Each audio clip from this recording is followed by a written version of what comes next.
Representatives from the capital city of Fujian Province, China, Fuzhou, came to Silicon Valley on Saturday the 19th to meet with many high-tech organizations and professionals.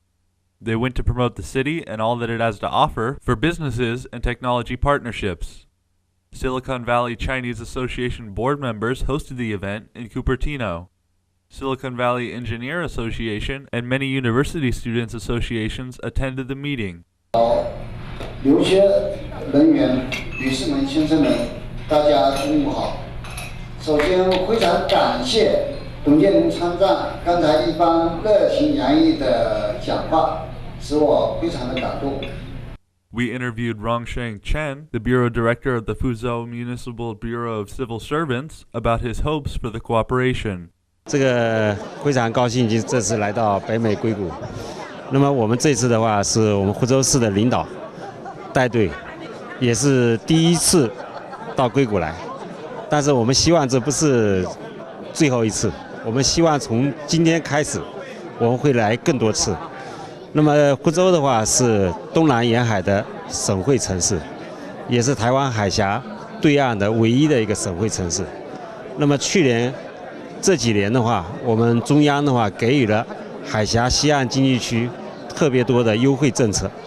那么在这个经济发展的过程中的话，这几年的话，我们跟台湾的经济发展相对比，应该说有了很大的长足的进步。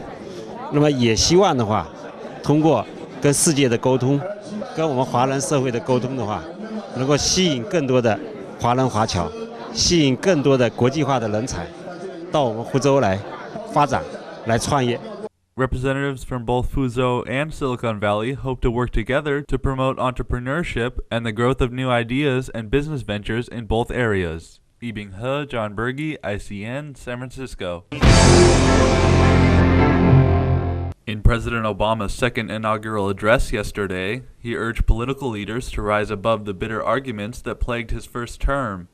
He begins his second term ambitiously pursuing the goals he laid forth in the November election.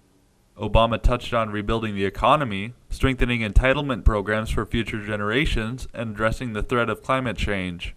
He said of climate change that a failure to confront it would betray our children and future generations. Despite all the recent talks of budget cuts, Obama was committed to keeping programs such as Medicare, Medicaid, and Social Security. His overall message was to come together as a nation and to stay strong in the face of hardships. Yibing He, John Berge, ICN, San Francisco. Graffiti is a constant problem that has caused trouble for the city of San Francisco for years. Cleaning it up off of walls and storefronts costs the city upwards of $20 million per year, according to the San Francisco Police Department. Since the 1990s, the city has had an anti-graffiti task force that tries to crack down on gangs and troublemakers who tag buildings and public areas to mark their territory or just to deface property. Around 250 people are arrested per year for the crime of graffiti. Penalties can include restitution to the victim and community service, which includes education to show them the damage that they're doing. Yibing He, John Berge, ICN, San Francisco. China's leading scientific institution, the Chinese Academy of Sciences, is aiming to expand its influence by establishing overseas branches around the world. The CAS has started building a comprehensive research center in Kenya and plans to bring branches to Central Asia, Southeast Asia, and Latin America. Chinese scientists made a number of influential achievements last year, including the discovery of factors that control the development of intelligence and the successful test flight of a stratospheric aircraft.